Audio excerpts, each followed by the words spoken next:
On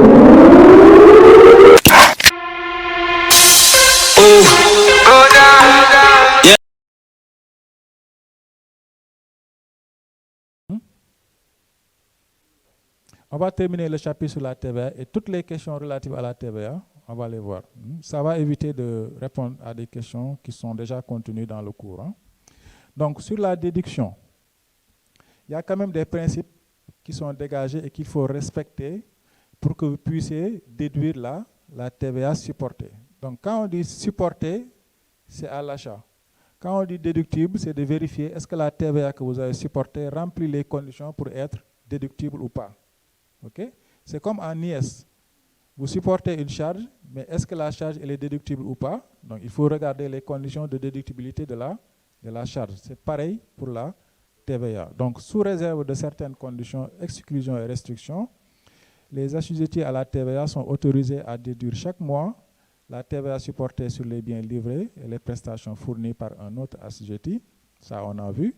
La TVA supportée sur les biens importés et la taxe sur les activités financières supportées sur les biens et services utilisés pour les besoins des opérations ouvrant droit à déduction. Donc, à la banque, vous ne verrez pas de TVA.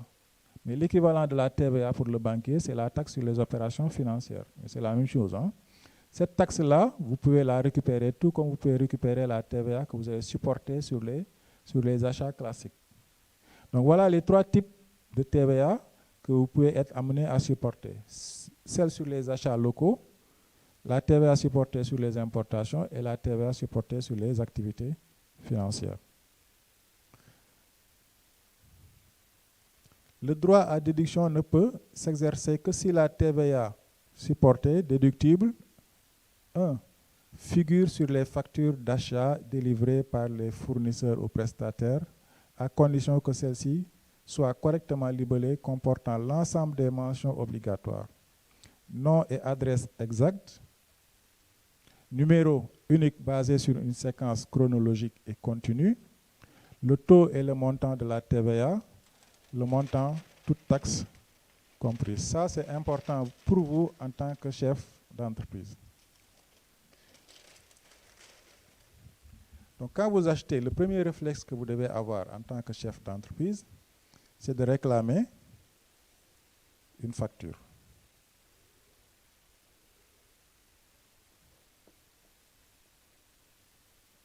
Donc, on voit bien qu'ici, la facture, elle a deux importances.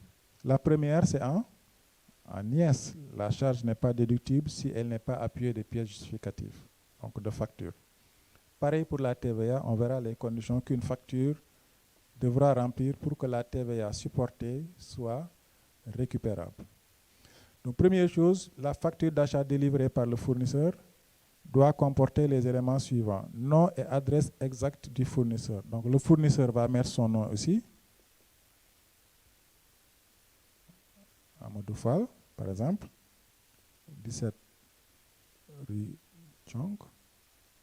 OK. Et il va mettre également son NINEA. OK. Donc, NINEA. On a parlé du NINEA, non, la dernière fois. Le NINEA, c'est le numéro d'identification nationale des entreprises et administrations. Donc 274 312 0V1, par exemple. Okay. Bon, on va mettre 2V2. Ensuite, il met la date. Okay. Il met doigt. Donc c'est une facture de vente. Il met ici le nom de qui? Du client. OK. Société ABX SARL, par exemple. Il met son adresse, son numéro de téléphone, etc. Ensuite, il décline ici le bien qui a été vendu.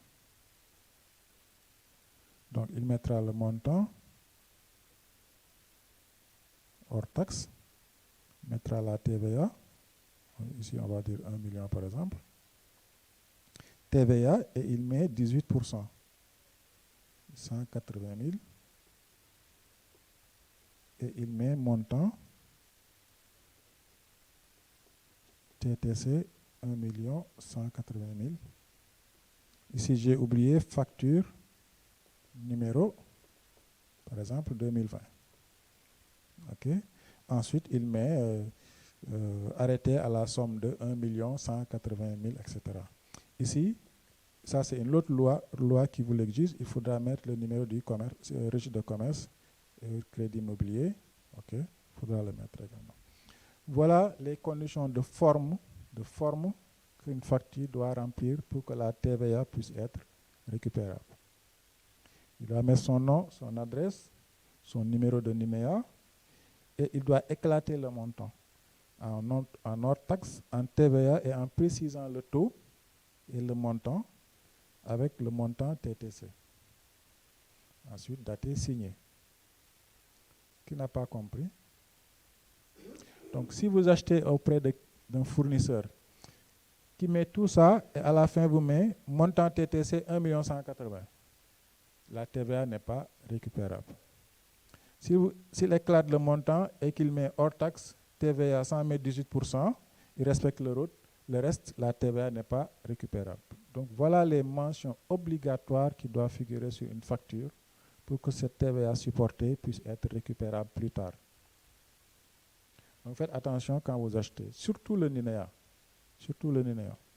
Okay? Donc parce que ce NINEA-là, vous en aurez besoin plus tard. On vous dira pourquoi et comment. Ça, ce sont les achats locaux. Un fournisseur installé au Sénégal vous vend un bien, il doit vous facturer ce bien.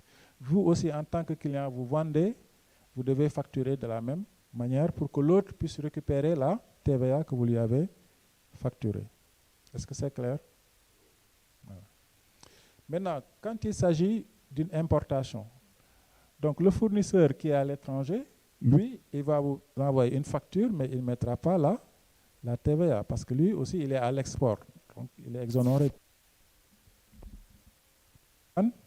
La douane va liquider la TVA et les droits de douane. Sauf qu'il n'y aura pas de facture avec une TVA, mais la douane va vous remettre un document qu'on appelle la déclaration de mise en consommation. Et sur cette déclaration, il y aura un numéro de mise en consommation avec la date. Et ce sont ces références-là que vous allez utiliser pour pouvoir récupérer la TVA.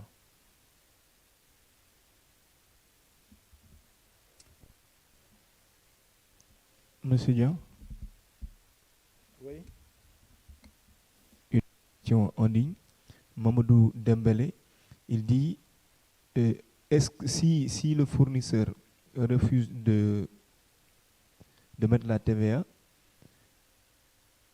est-ce qu'on peut l'exiger à le faire?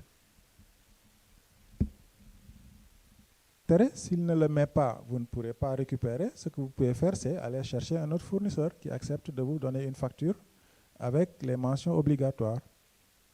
Là, l'administration n'intervient pas, c'est entre les deux parties.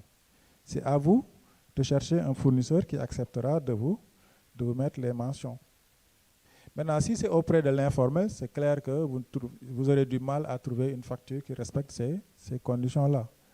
Alors, l'autre chose également, c'est que si vous travaillez avec quelqu'un qui est à la CGU, quelqu'un qui est à la CGU n'a pas le droit de facturer de la TVA. Parce que son chiffre d'affaires est supposé TTC, le chiffre d'affaires qu'on a vu hier là, sur lequel il faut appliquer 5% ou 2%, c'est du chiffre d'affaires TTC. Parce que dans son chiffre d'affaires, lui, dans l'impôt qu'il va payer, il paye la TVA en même temps. Donc on lui autorise pas à collecter de la TVA. Donc quand vous travaillez avec quelqu'un et la CGI, il n'a pas le droit de vous facturer. Donc s'il vous met sa facture, il met le NINEA et que vous voyez que c'est un NINEA de quelqu'un qui a la CGI et qu'il a mis la TVA, ça veut dire qu'il est en train de collecter une TVA qu'il ne va jamais reverser. Donc il est en train de vous faire perdre de l'argent. Il faut refuser et lui demander d'enlever la TVA et de se limiter par exemple à ce montant-là. Parce que jamais vous ne pourrez récupérer cette TVA-là qui vous a été facturée de façon indue.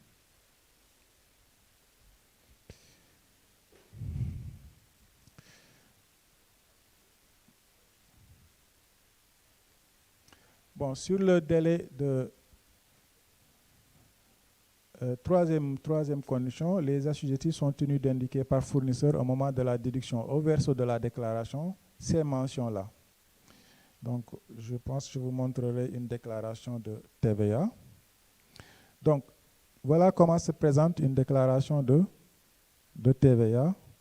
Bon, je vais prendre un formulaire plus visible.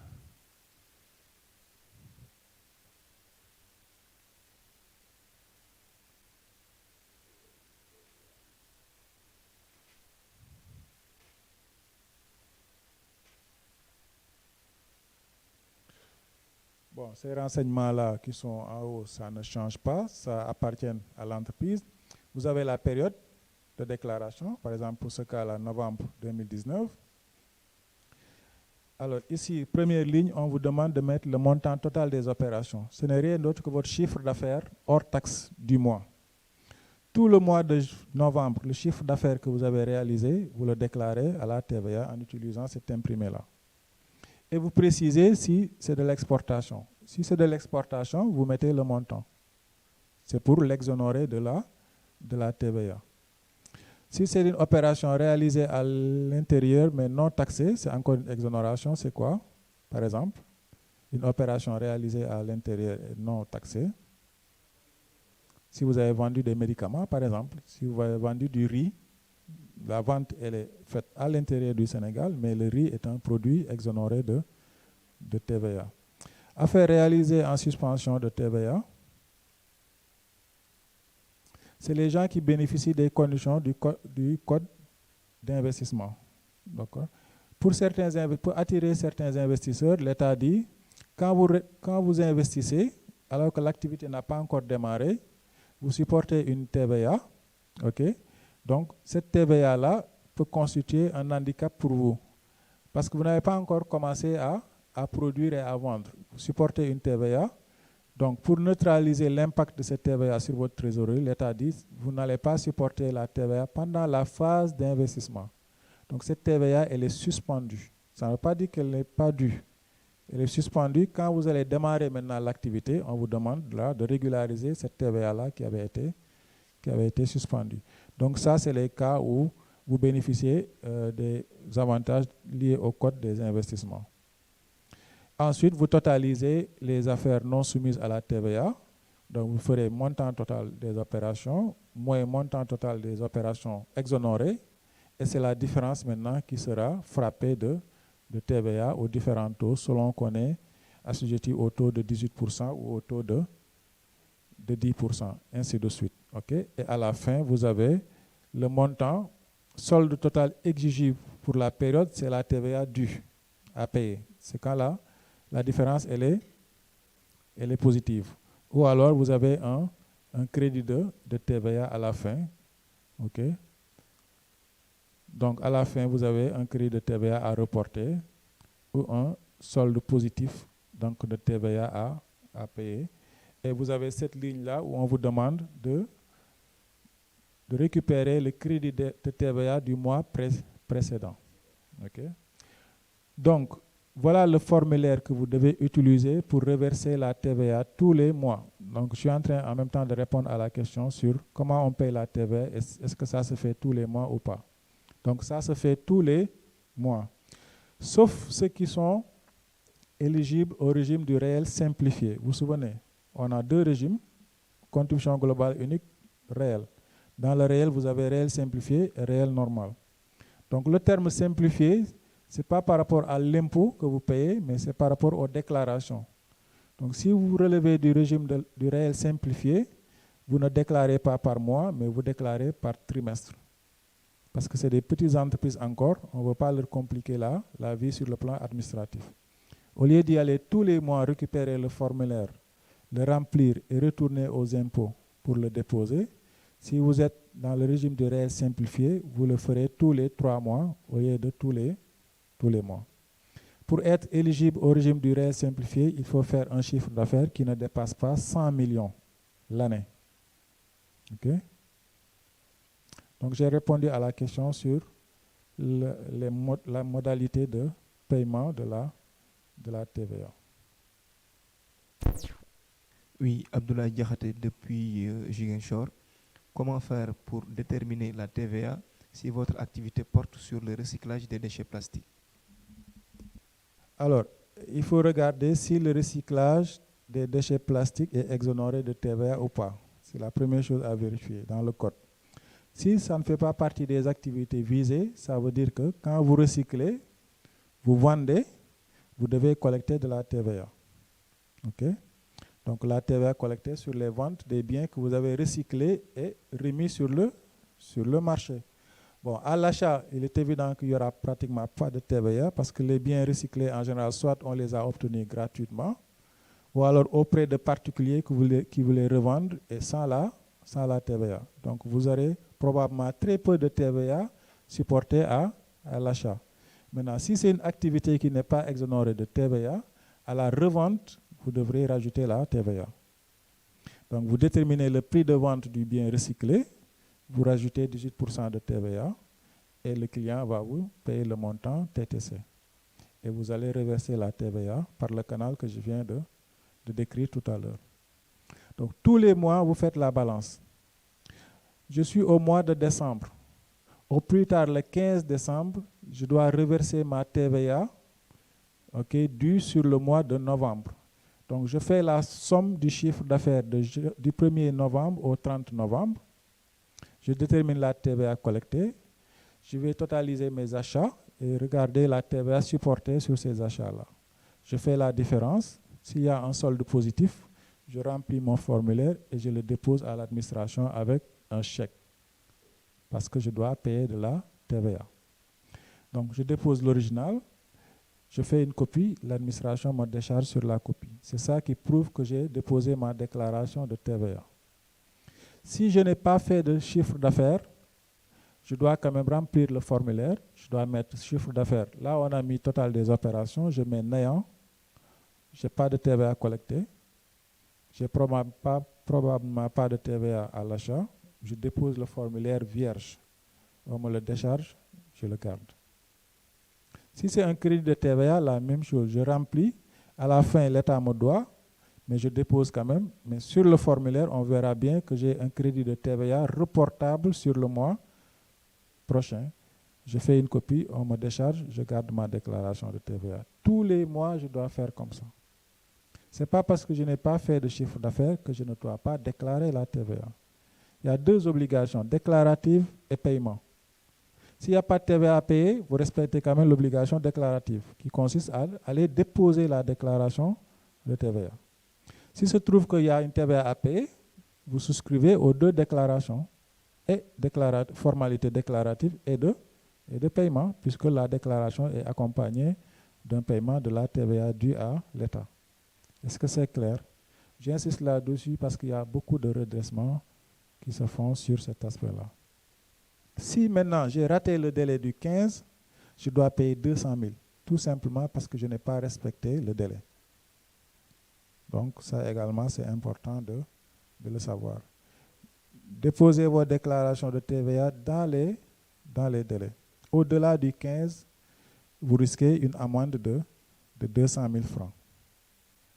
Si vous avez de la TVA à payer que vous déposez hors délai, non seulement ils vous réclament 200 000 parce que vous n'avez pas déposé le formulaire avant le 15, mais s'il y a de la TVA à payer, ils vont vous demander de payer l'intérêt de retard. Parce que l'État va considérer que cet argent-là lui appartient. Vous auriez dû lui verser ça à bonne date.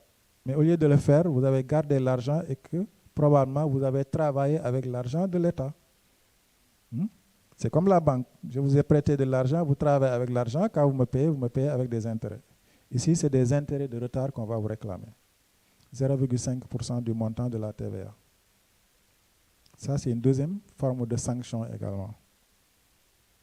Donc, faites attention avec la TVA. Une autre question. Mam Morndao depuis Wakam. Quels sont les principes de recouvrement des timbres fiscaux? Sont-ils considérés comme des impôts? Les timbres fiscaux sont des impôts puisqu'ils respectent la définition que nous avons donnée des impôts. Maintenant, le recouvrement également se fait sur la base d'un imprimé qui est un peu identique à celui de la TVA. Donc, à chaque fois que vous vendez, on vous demande, si c'est en espèces, si la vente est supérieure ou égale à 100 000 francs, de collecter des timbres. Donc, vous faites supporter aux clients des timbres à hauteur de, je crois, 1%. du montant. Et ces timbres que vous avez collectés, vous devez les reverser à l'État tous les mois à travers un imprimé. Donc voilà la réponse concernant les droits de timbre sur leur mode de repos. Alors, Déthié-Tine, depuis Ficelle, quels sont les assujettis de la TVA? Alors, les assujettis à la TVA, vous avez toutes les opérations réalisées par des personnes physiques ou morales, donc entre deux personnes distinctes. Okay. S'il y a une affaire entre deux personnes distinctes et que l'affaire n'est pas exonérée de TVA, dites-vous bien que c'est assujetti à la TVA. Donc, vous avez les personnes qui sont assujetties à la TVA, vous avez les biens et services qui sont assujettis à la TVA, mais tout ça doit se réaliser dans un cadre qu'on appelle la territorialité. Il faut que ça se réalise dans le territoire sénégalais. Si ces conditions sont réunies, les biens et services échangés sont assujettis à la TVA. Maintenant, vous avez le Code général des impôts qui exclut certaines personnes, qui leur dit vous êtes exonérés de TVA, ou les biens sont exonérés, biens ou opérations sont exonérés de TVA. Encore une fois, il faut regarder l'article 361. Okay. Vous avez maintenant des personnes qui sont exemptées de TVA. C'est-à-dire, eux, ils ne sont pas dans le champ d'application de la TVA. Les salariés, par exemple. Okay. Sur le revenu que vous gagnez, on ne va pas vous réclamer de la TVA. Bien que vous avez fait une prestation de service, en contrepartie, vous avez reçu une rémunération et ça s'est fait entre deux personnes distinctes. Normalement, ça rentre dans les conditions de la TVA, puisqu'il y a une affaire entre vous deux. Mais l'État dit, j'exempte ces gens-là. Je ne les considère pas comme des assujettis à la TVA. Ce n'est pas une exonération, c'est une exemption. La différence entre l'exemption et l'exonération, c'est que l'exemption, vous n'êtes pas dans le champ d'application, vous n'êtes pas concerné du tout. L'exonération, c'est que vous êtes concerné, mais il y a une disposition fiscale expresse qui dit, je vous sors du champ d'application. Quand vous vendez du riz, vous êtes normalement assujetti à la TVA. Parce que vous le faites entre deux personnes distinctes. Il y a une rémunération que vous recevez quand vous vendez le riz. Donc, il y a une affaire entre vous deux. Donc, ces conditions sont remplies pour que la TVA intervienne. Mais expressément, l'État dit dans son article 361 que la vente de riz est exonérée de TVA. Donc, il y a une disposition qui exonère les opérations de vente de riz de TVA. C'est clair? Oui. Aliou Faye revient. J'ai mon INEA et mon registre de commerce depuis 2019 et que je n'ai pas encore commencé mes activités. Qu'est-ce que la loi a prévu pour mon cas? Qu'il doit faire, et on a beaucoup insisté là-dessus, c'est faire la déclaration d'existence et de non-démarrage de l'activité dans les 20 jours qui suivent la création de l'entreprise. Bon, même si le délai est dépassé, il peut toujours le faire. C'est ça qui le protège sur la période où il est resté sans activité et sans déclarer. Okay? S'il ne le fait pas, si l'administration lui tombe dessus, on va considérer que depuis la création de l'entreprise jusqu'à la date d'aujourd'hui, il était en activité et qu'il n'a pas respecté ses obligations et déclaratives et de paiement. Donc, il peut faire l'objet d'une taxation d'office pour défaut de déclaration de TVA. Donc, pour conclure, le conseil qu'on lui donne, c'est qu'il adresse un courrier à l'administration pour dire que l'activité, l'entreprise a été créée. La preuve, j'ai mon INEA et mon registre de commerce, donc le régime juridique, la forme juridique, elle est choisie, mais je n'ai pas encore démarré mes activités, raison pour laquelle vous ne m'avez pas vu venir déclarer mes opérations. Maintenant, quand l'activité va démarrer, il va faire un autre courrier pour activer le démarrage et préciser que l'activité vient de démarrer. Il va s'immatriculer et en ce moment, l'administration pourra mettre à sa disposition les formulaires que je viens de montrer tout au long du cours. CEL, TVA, et on verra qu'il y aura d'autres formulaires également. Oui. Alors, il continue. il n'y aura pas de poursuite ou bien des amendes une fois que mon activité démarre? Souscrit à cette première déclaration-là, il n'y a pas de pénalité. Les pénalités démarreront à partir du démarrage de l'activité. Si maintenant il a démarré l'activité et qu'il continue à rester sans faire de déclaration, en ce moment, oui. Et l'une des pénalités, c'est concernant la TVA, c'est 200 000 francs pour dépôt hors délai et des intérêts de retard liés à la TVA payée tardivement, ou tout simplement une taxation d'office parce qu'il n'a pas déclaré. Bon, on verra quand on va aborder les contentieux, comment ça se présente. Oui, c'était ça les questions. Et pour la ligne, les questions en ligne, c'est fini. Oui, c'est fini. Je dis, est-ce qu'il y a des assujettis par option à la TVA?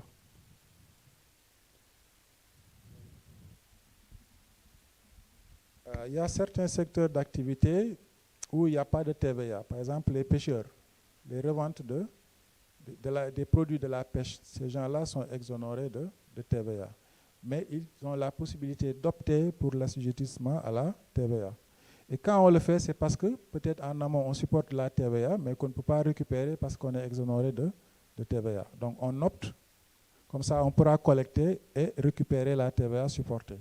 Okay? Notamment si on est en crédit de TVA. Donc c'est les cas où on peut opter effectivement pour la TVA. On continue le cours. Après, on va revenir sur les questions. Il n'y a pas que la TVA, hein, il y a d'autres impôts aussi. Toujours sur la déduction, on a bien précisé que la TVA supportée déductible est récupérable au titre du mois de réception des factures ou de leur acquittement. Et cette TVA non déduite pourra toutefois l'être au cours des mois ultérieurs sans dépasser un délai de 2 ans. Donc ce délai de 2 ans-là, il faut l'interpréter de 2 manières. Ouais. Donc, vous êtes en situation de crédit. Ce crédit-là, vous pouvez le reporter sur les mois ultérieurs, ok, jusqu'à la limite de 2 ans. Mais ça veut dire que aussi, si vous avez une facture d'achat, vous avez supporté de la TVA sur la facture, mais votre comptable a oublié de récupérer la TVA, admettons sur le mois de novembre, il ne l'a pas fait sur décembre, vous avez clôturé votre comptabilité, vous passez à janvier 2020. Cette TVA-là, bien que c'est une TVA de 2019, vous pouvez la récupérer sur 2020. Donc, dans les 2 ans qui ont suivi l'achat du bien, vous pouvez toujours récupérer la TVA. Mais la charge, quand même, vous ne pourrez pas la déduire. S'il n'avait pas comptabilisé la facture en 2019, s'il la comptabilise en 2020, la charge n'est pas déductible. Pourquoi? Parce qu'il n'a pas respecté le principe de séparation des exercices. Mais la TVA, quand même, elle, c'est différent. Vous pouvez toujours la récupérer dans la limite des 2 ans. Okay. Donc, je vous ai montré le formulaire.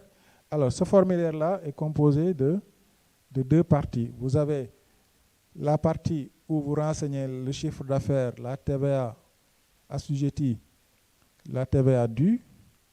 Et derrière, en verso, on vous demande un état récapitulatif de l'ensemble des achats effectués, la TVA supportée, déductible, le nom des fournisseurs avec leur NINEA. Donc ça, si vous ne le faites pas, également, vous perdez la déductibilité de la TVA.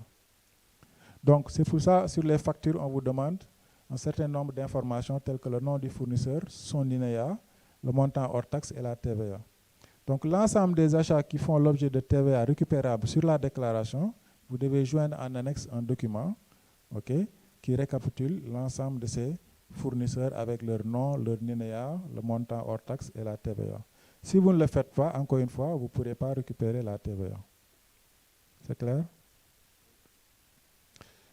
On en a terminé avec la TVA. Donc, s'il y a des questions encore sur la TVA, on va y répondre avant d'aller à un pause. Oui, Omar Racine Diallo J'ai créé une entreprise depuis 2 ans. J'ai payé la patente 25 000. Est-ce que cela est assimilable à la CGU? Oui, a priori, oui. D'abord, s'il peut préciser quel type d'entreprise il a créé, est-ce que c'est une entreprise individuelle ou pas. Mais généralement, si on vous fait payer une patente, c'est même pas une patente, ils appellent PPA, mais en réalité, c'est la CGU, parce que la patente n'existe plus. D'un montant de 25 000, ça ressemble beaucoup plus à la CGU. Donc, je crois qu'il a payé la CGU. Maintenant, c'est à lui de nous revenir pour nous donner la nature de son entreprise. Si c'est une personne morale, ça ne peut pas être la CGI, parce que la CGI ne s'applique pas sur les personnes morales. S'il est en entreprise individuelle, il peut peut-être me donner son INEA également. Je pourrais lui dire s'il relève de la CGI ou pas.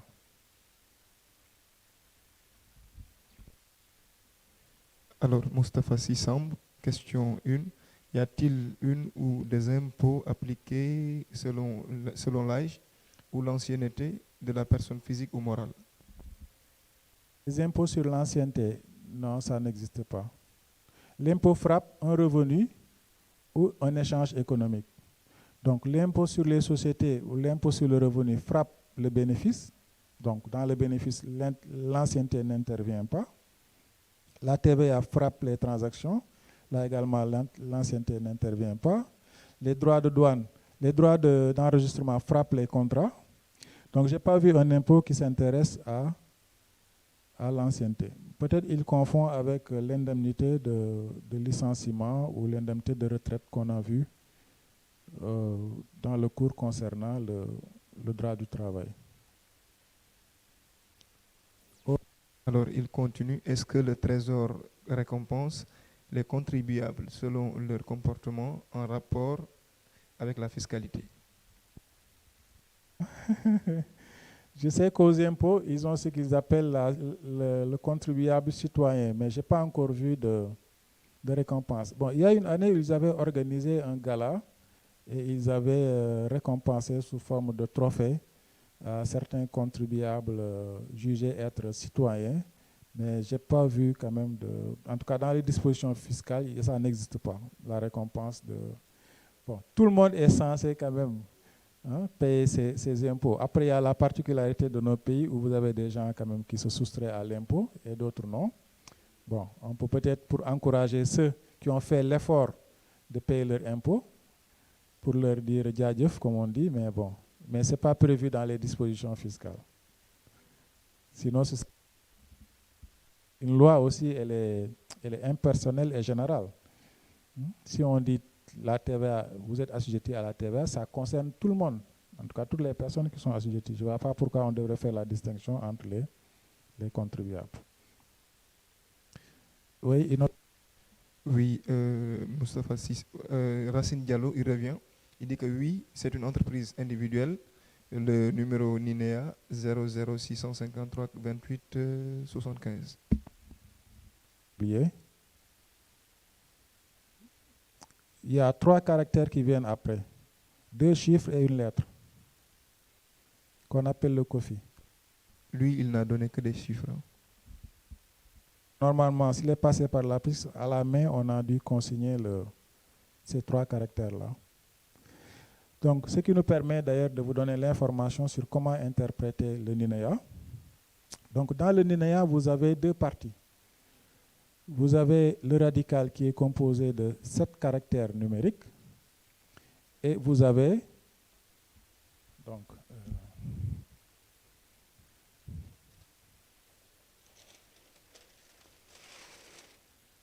donc 7 caractères numériques, vous avez 23, donc 3, 5, 7, 8, 1, 2, 3, 4, 5, 6, 7. OK, donc voilà les caractères numériques. Et ensuite, vous avez 3 caractères indiquant successivement le régime fiscal du contribuable. Donc, vous avez 3 types de caractères, 0, 1, 2. Donc, vous avez ici 0, 1, 2. Donc, le 0, c'est pour les contribuables soumis au régime du réel non assujetti à la TVA. Okay. Le 1, vous avez les contribuables soumis à la contribution globale unique. Donc, si sur votre NINEA, vous voyez le caractère 1 devant, dites-vous bien que vous êtes à la CGI. Si vous avez 2, ça veut dire que vous êtes soumis et au réel et à la TVA. Donc, réel plus TVA. Ici, c'est réel sans TVA.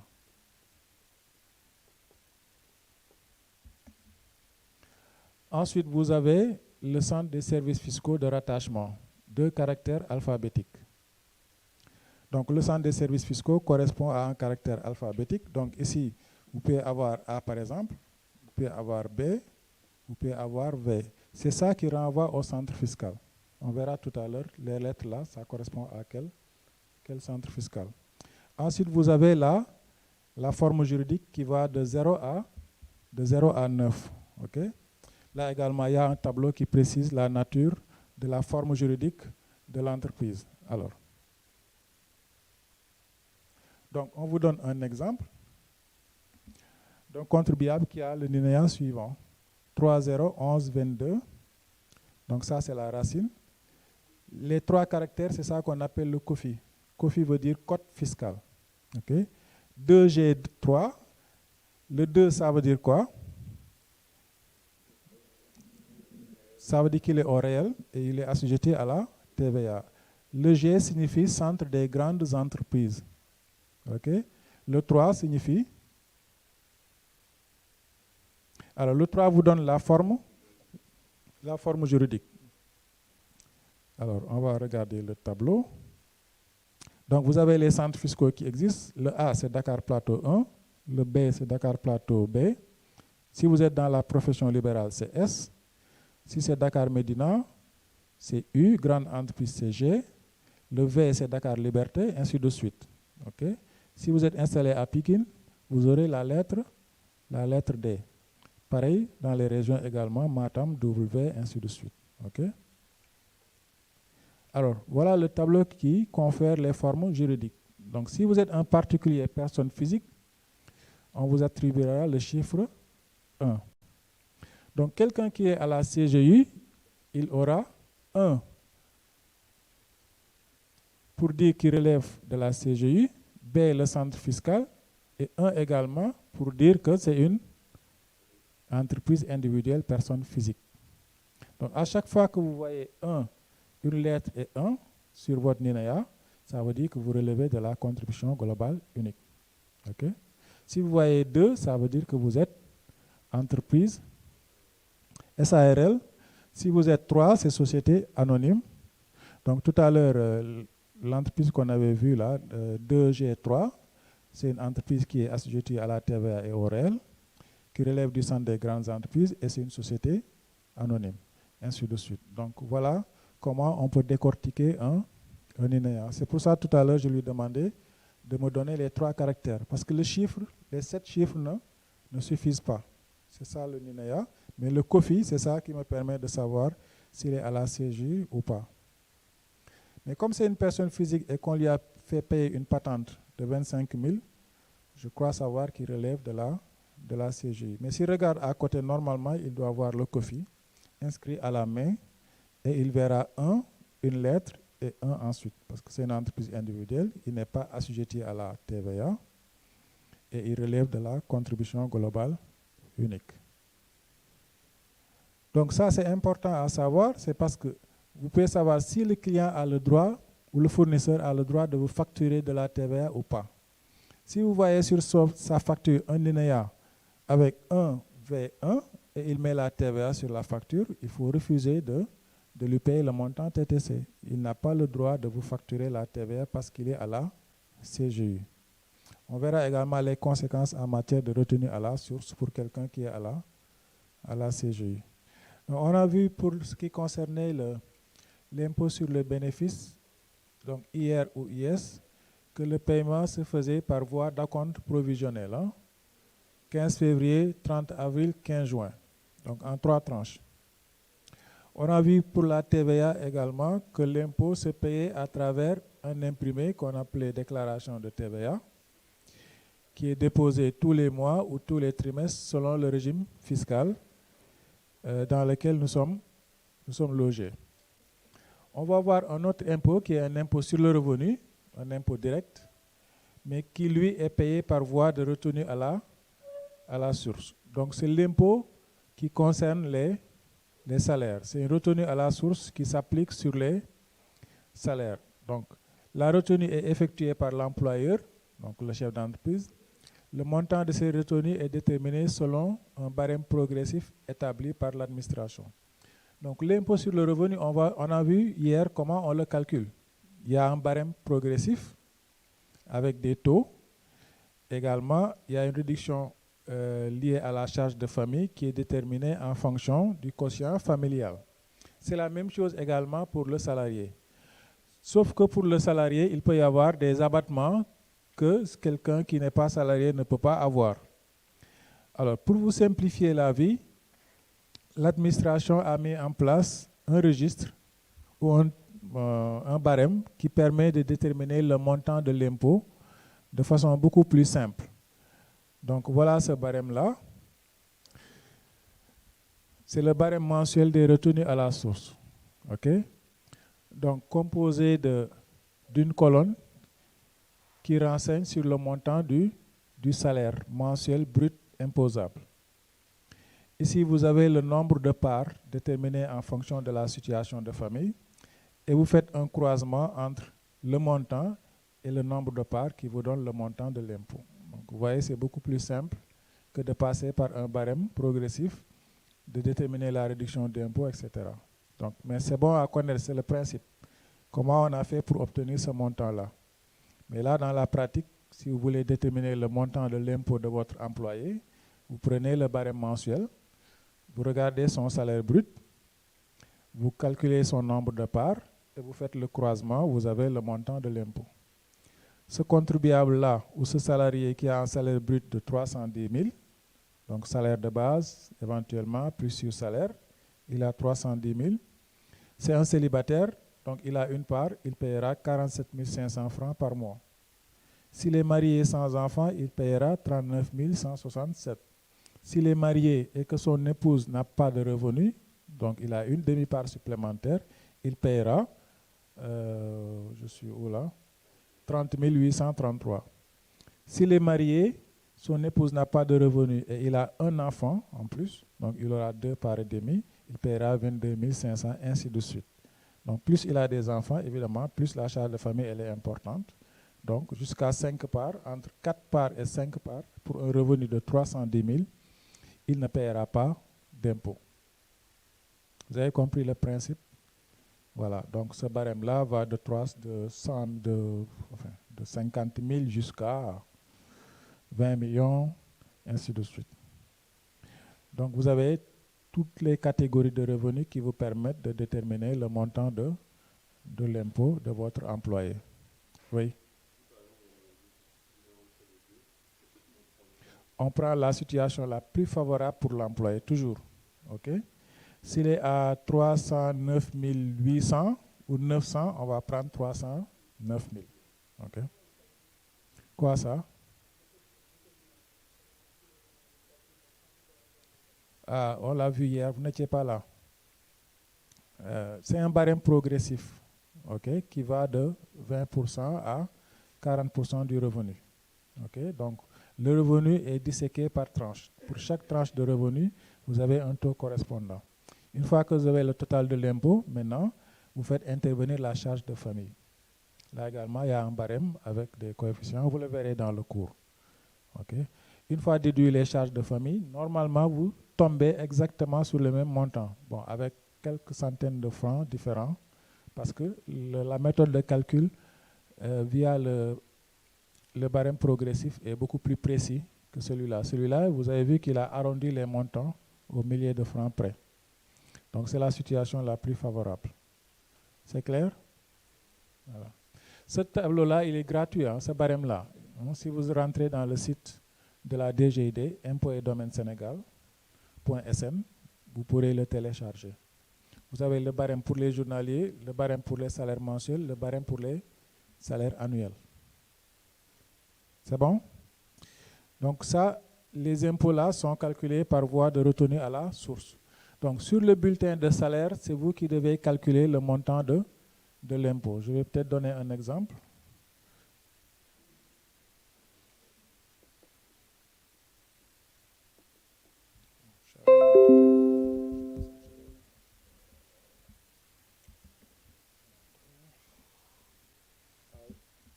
Pas les prestataires de services. Le bulletin de paye, c'est pour les salariés qui ont un contrat avec l'entreprise. Donc, on a vu que le bulletin de paye est composé du salaire de base, qui est déterminé en fonction de la convention, de la branche d'activité, de la fonction occupée dans l'entreprise et de la catégorie associée à cette fonction-là. Donc, vous avez votre salaire de base et vous avez le sursalaire qui vient compléter le salaire. Donc, vous avez un montant brut de 548 251 pour cet employé-là. Alors, cet employé-là est marié. Donc, une fois que vous avez le salaire brut, ce que vous avez à déterminer, c'est le nombre de parts, parce que c'est lui qui intervient pour la détermination de la charge de famille et donc la déduction pour charge de famille. Donc le célibataire, il a combien de parts? Le célibataire? Oui, quand même. Ne soyez pas trop sévère avec le célibataire. Quand même. Il a une part. D'accord. Bon, s'il est marié, on lui donne un cadeau hein, pour son mariage. Il a une part et demie. Okay? Donc il a une charge supplémentaire, notamment son épouse. Alors, maintenant, si son épouse n'a pas de revenus, ça devient une charge supplémentaire. Donc, on attribue 0,5 part à l'épouse. Donc, une charge, c'est 0,5 part, en fait. C'est comme ça qu'il faut le comprendre. Alors, donc ça lui fait 2 parts. S'il a un enfant, l'enfant est une charge, donc c'est 0,5 part. S'il a 2 enfants, bon, enfin un deuxième enfant, il a encore 0,5 part. Ce qui lui fait 3.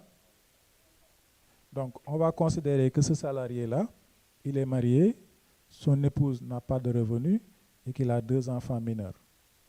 Okay?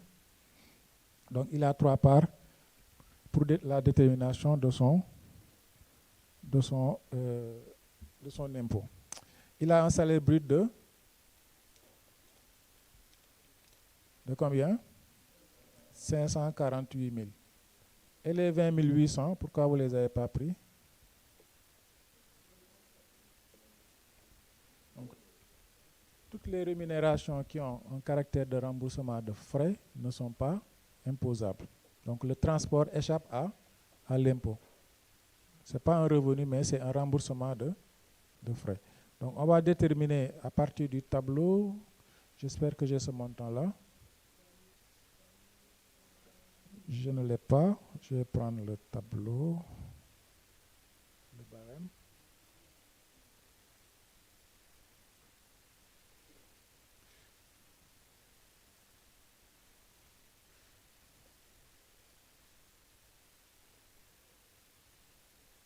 Donc vous voyez, avec 50 000 francs, vous ne payez pas d'impôt. Hein? Vous êtes exonéré d'impôt, quelle que soit votre situation de famille.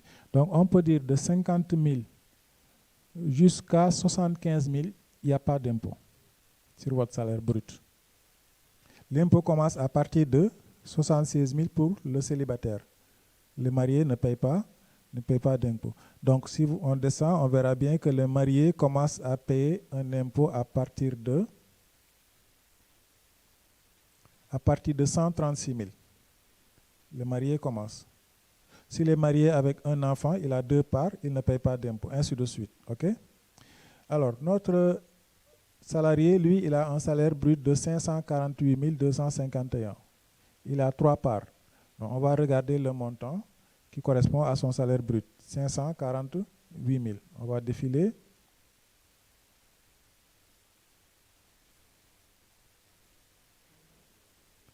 Voilà, 548 48 000. Donc, on voit bien qu'on néglige les 251.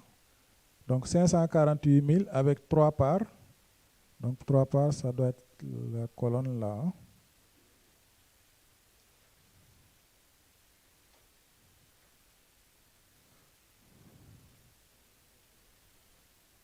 « 92 550. Voilà son impôt. 548 000 pour 3 parts. Il paiera 92 550 francs d'impôt.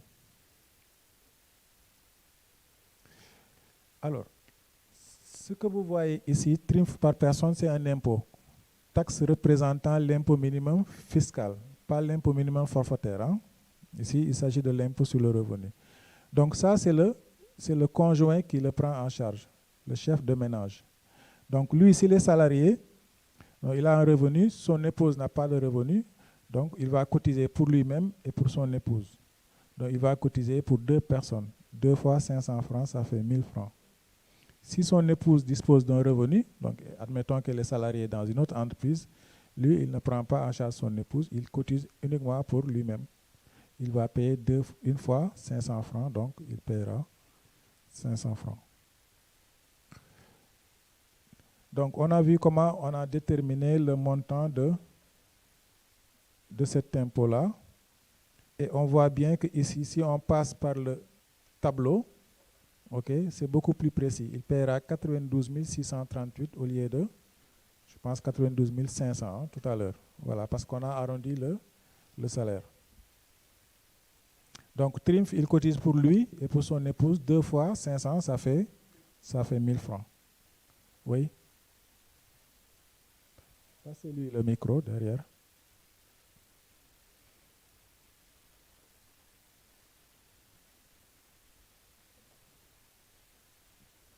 Monsieur, je voudrais demander, le célibataire, si une fois il est marié, on lui rembourse l'impôt qu'il avait versé avant ou bien? Très bonne question. Alors, donc, l'impôt est annuel. Mais encore une fois, l'État ne va pas attendre la fin de l'année pour demander à tous les contribuables de payer l'impôt. Parce que l'État a des charges qui sont quotidiennes, mensuelles, trimestrielles. En tout cas, tout au long de l'année, l'État doit assurer certaines dépenses publiques. Les fonctionnaires sont payés par mois. Donc, on ne va pas attendre la fin de l'année pour collecter l'impôt et les payer. Donc l'État va demander aux contribuables d'avancer de l'argent. Donc quand vous êtes salarié, c'est tous les mois que vous payez un impôt. Mais ce n'est pas l'impôt définitif, c'est l'impôt avancé sous forme d'acompte, calculé sur la base de la situation au moment du paiement de l'impôt. Donc en janvier, vous étiez célibataire. Vous payez l'impôt avec un quotient de 1 part.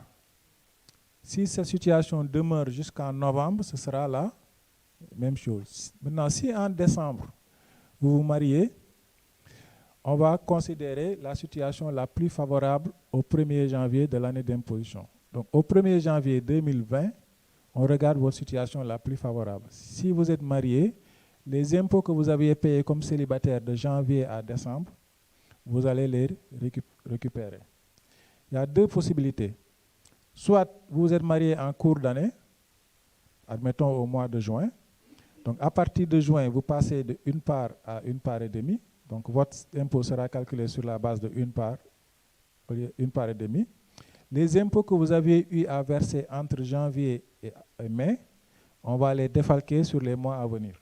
Donc, le surplus là, on va l'imputer sur juin, juillet, août, septembre, jusqu'en décembre. OK? Vous faites rembourser. Ou alors, si vous vous êtes marié en fin décembre et que le rattrapage est impossible, donc on va constater le crédit d'impôt et vous allez demander à l'État de vous rembourser.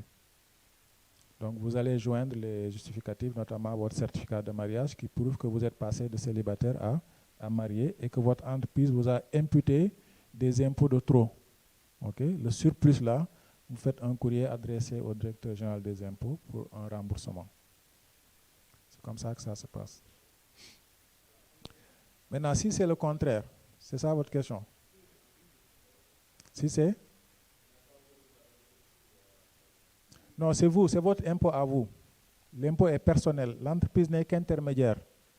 Elle collecte et reverse pour le compte de l'employé. C'est l'employé lui-même qui doit envoyer le courrier à l'administration et demander le remboursement. C'est ça que j'ai dit, que l'entreprise, sans pour autant que l'employé adresse le courrier au centre fiscal. Non, c'est l'employé qui adresse le courrier. J'ai dit que l'employeur le fait lui-même, quoi. Ah, bon, c'est mon cas. L'employé, hein? L'employeur. Oui, il les rembourse, il les fait un remboursement de ses... Non, il n'a pas le droit de le faire. Ce n'est pas lui. Lui, il n'a fait que collecter et reverser à l'État. L'argent n'est pas resté dans les caisses de l'entreprise. Donc, s'il y a le remboursement, c'est l'État qui doit rembourser et non l'employeur. Sauf si votre employeur n'avait pas reversé l'impôt. Mais s'il a reversé l'impôt, il n'a pas à vous rembourser. Il a versé dans les caisses de l'État. Donc, le surplus se trouve au trésor, pas dans l'entreprise. Ou bien on ne s'est pas compris? J'ai compris, mais ça non, ce n'est pas la procédure normale.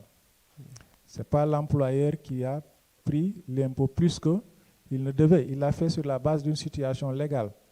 Il se trouve que votre situation a changé entre-temps, mais l'argent est déjà reversé au trésor. Donc c'est le trésor qui doit vous rembourser le surplus, et non l'employeur. S'il le fait, je ne sais pas comment il pourra le justifier. Et d'ailleurs, il se pourrait qu'il le mette en charge. C'est pour ça qu'on a dit, parmi les impôts qui ne sont pas déductibles, c'est les retenues sur salaire. Si vous remboursez en prenant sur sa trésorerie, la seule situation qu'il peut faire, c'est de le passer en charge. Et cette charge-là ne sera pas déductible. Parce que ce n'est pas son impôt. On est d'accord? Donc le principe, c'est l'employé qui a subi les retenues de trop qui doit demander un remboursement. Okay.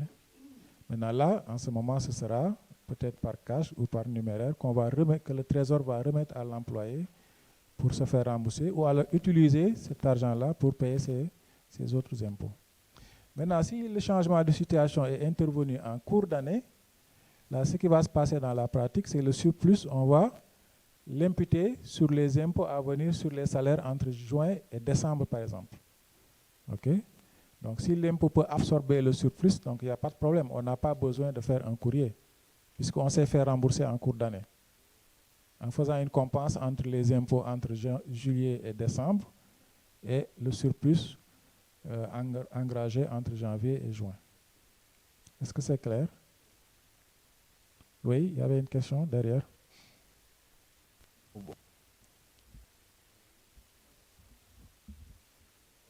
Oui, bonjour.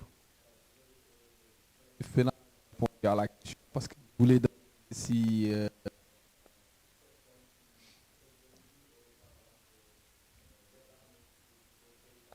par rapport aux impôts en liquide ou en espèces. Et je voulais demander si par rapport aux impôts là, ça peut être par espèce. Voilà, mais c'est des cas la spécifiques. question que je voulais poser. L'employé, il a quand même besoin de... Ce n'est pas une entreprise, il a besoin de cash. On peut envisager qu'on lui rembourse par cash et non par un certificat de détaxe, comme on le ferait pour l'entreprise. C'est clair pour la retenue à la source? Donc, vous avez obligation de calculer l'impôt, vous avez obligation de le retenir sur son bulletin et vous avez obligation de le reverser au trésor. Donc, le terme retenu à la source ici signifie quoi? C'est au moment de lui payer son salaire que vous avez opéré la retenue avant de lui verser son salaire. Donc, la retenue s'est faite à la source. Monsieur Dia? Oui. Il y a Salih Faye. Il dit, je vous suis depuis Kaolack. Je travaille dans une boîte. Mon salaire ne passe pas à la banque. C'est le comptable de l'entreprise qui me paye à la fin du mois. Dans ce cas, je dois payer l'impôt ou non? Le mode de paiement du salaire, que ce soit en numéraire au sein de l'entreprise ou viré à la banque, vous payez l'impôt. Mais sauf que c'est l'employeur, donc le comptable ici qui représente l'employeur, c'est lui qui doit calculer l'impôt, le retenir à la source et vous ne recevez qu'un montant net après impôt. Donc lui, ce qu'il reçoit, en principe, c'est du net. En principe. Jusqu'à preuve du contraire. Donc si les choses se sont faites dans les règles de l'art, ça veut dire qu'avant de recevoir son salaire en espèces, le comptable a dû retenir les cotisations légales dues, notamment l'IPRES et l'impôt sur le revenu. Et lui, il a reçu son net, c'est ça qui lui appartient. Maintenant, à charge à l'entreprise d'aller reverser les retenues opérées à la source. Si elle ne le fait pas, ça c'est un autre problème. Mais dans tous les cas, ce n'est pas la responsabilité de l'employé, c'est la responsabilité de l'employeur. Si l'employeur vous a versé 548 000 bruts, au lieu de retenir l'IPRES et l'impôt, c'est son problème. Demain, s'il y a une vérification, c'est l'employeur qui doit régulariser, prendre de sa trésorerie, verser à l'IPRES, prendre de sa trésorerie, verser aux impôts. Parce qu'il a failli dans une de ses obligations qui consiste à opérer la retenue à la source avant de verser le salaire à l'employé. S'il regarde son bulletin de salaire, il saura qu'il n'a pas opéré la retenue.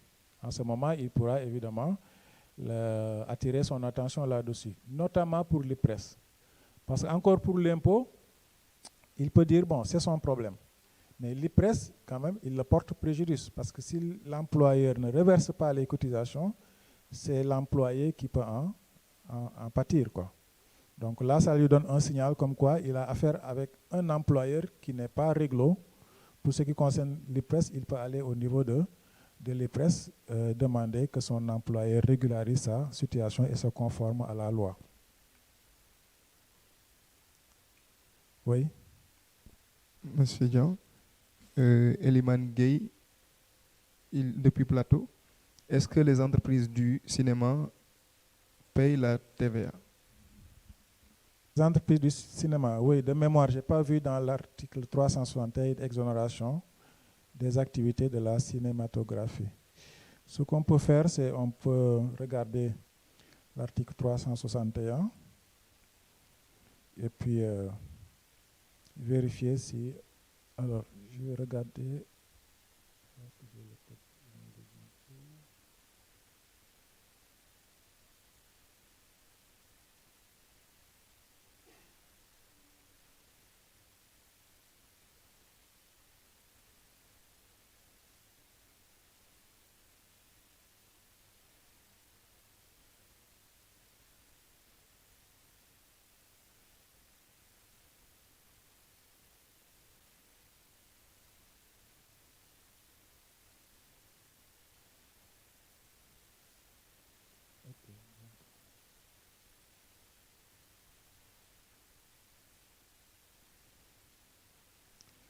Alors, opération exonérée, article 361, sont exonérées de la TVA les prestations d'hospitalisation, y compris le transport des blessés, des malades, les prestations de soins, etc.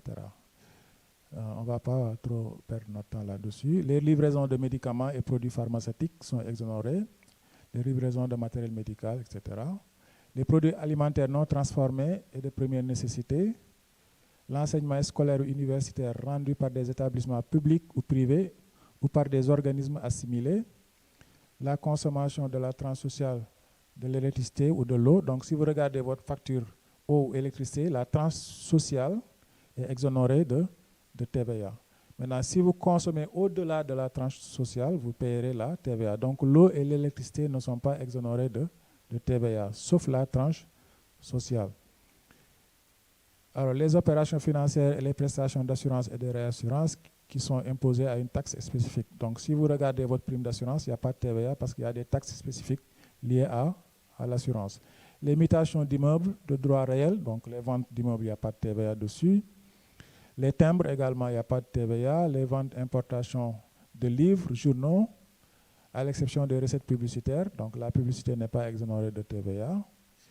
Les ventes par les auteurs d'œuvres d'art, les locations d'immeubles à usage nu d'habitation. Donc, dans les loyers de vos maisons à usage nu, à usage d'habitation, il n'y a pas de TVA. Ça, on l'a vu. Hein. Alors, bon, je n'ai pas vu ici d'exonération concernant le cinéma. Bon, on va continuer.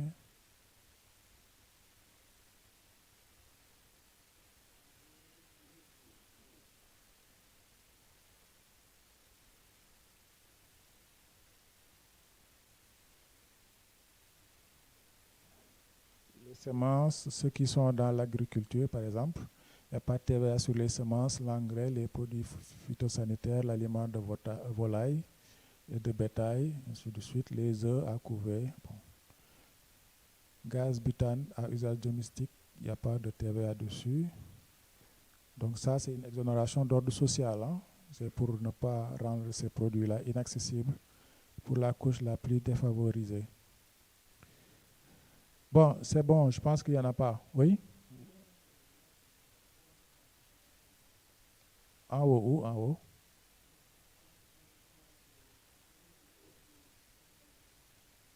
Vous avez vu le cinéma?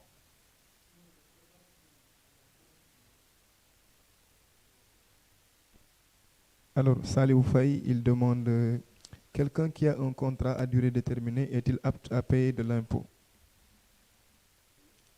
Quelqu'un qui est sous contrat à durée déterminée, s'il paye l'impôt, oui? Voilà, c'était les questions. Parce que sinon, ça va non. Alors, autre impôt, c'est sur la retenue à la source ou pas? Si c'est sur la TVA, bon, je ne prends pas. Hein? Donc, je vais sortir mon bâton de dictateur. Les entreprises, parallèlement à la retenue à la source, l'employeur doit payer une taxe patronale de 3%. On en avait parlé. Hein? Donc, quand vous avez des salariés, l'employé, le salarié paye l'impôt via la retenue à la source, qu'on a vu tout à l'heure. L'employeur également cotise au taux de 3% appliqué sur son salaire brut.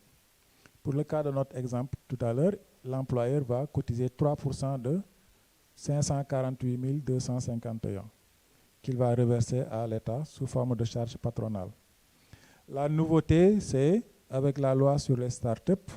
Donc, cet impôt-là est exonéré pour les entreprises nouvelles pendant les 3 ans à compter de leur date de création. Donc, quand vous créez maintenant votre entreprise, en tout cas depuis janvier 2020, les 3 années à venir, vous êtes exonéré de l'impôt minimum forfaitaire.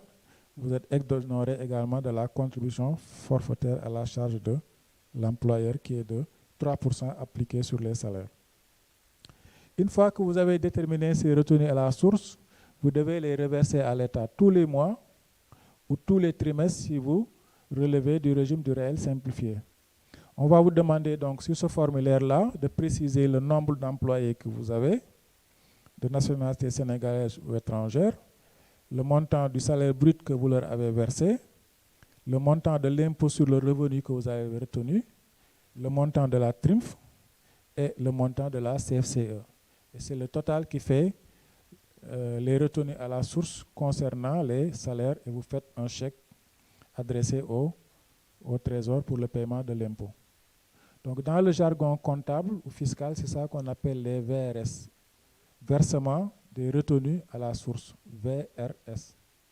Okay? Ces documents numérisés, c'est-à-dire vous avez la possibilité de saisir. Non, non, ce n'est pas numérisé. Il faut aller aux impôts, retirer votre formulaire, le remplir et le déposer. Vous pouvez également leur donner votre adresse mail et ils vous l'envoient, mais sous format PDF. Voilà, donc vous l'imprimez, vous remplissez et puis vous déposez. Donc la dématérialisation, elle n'est pas encore achevée. Hein. La vraie dématérialisation suppose que vous téléchargez le fichier, vous le remplissez et vous l'envoyez via le web. Mais ça, c'est possible pour ceux qui relèvent du centre des grandes entreprises. Ils utilisent la plateforme qu'on appelle e-tax. Bon, eux, ils ne se déplacent pas. Okay? Ils rentrent dans la plateforme, ils ont leur numéro, leur mot de passe, et ils remplissent toutes les déclarations qu'ils envoient via Internet et ils payent via la banque. Parce qu'ils ont une convention entre la banque et la DGID qui permet de prélever le montant de l'impôt dû directement de votre compte. Mais c'est vous qui devez donner l'aval. Donc vous choisissez la banque concernée, vous mettez le montant, vous cliquez et la banque va prélever directement et renvoyer à la DGID. Ça, c'est la vraie dématérialisation. Pour l'instant, ça concerne la grande entreprise. Bon, ils sont en train de le mettre pour les petites et moyennes entreprises. Hein. Ce n'est pas encore complètement achevé. Mais à terme, ce sera ça le modèle qui sera appliqué pour l'ensemble des entreprises qui sont en relation avec l'impôt, pour tous les types d'impôts. C'est bon? Une question? Donc, vous voyez, ça également, c'est le mode de règlement d'un impôt qu'on appelle l'impôt sur les salaires par voie de retenue à la source, et le paiement se fait tous les mois. Si vous ne déclarez pas tous les mois, vous ne déposez pas le formulaire, vous risquez une amende de 200 000 pour dépôt hors délai. Si vous payez tardivement, vous risquez également de payer des intérêts de retard à hauteur de 0,5% du montant des impôts. S'il n'y a pas d'impôt, il n'y a pas d'impôt. Vous mettez néant, vous déposez le formulaire. OK? À chaque fois avec une copie et une décharge de l'administration.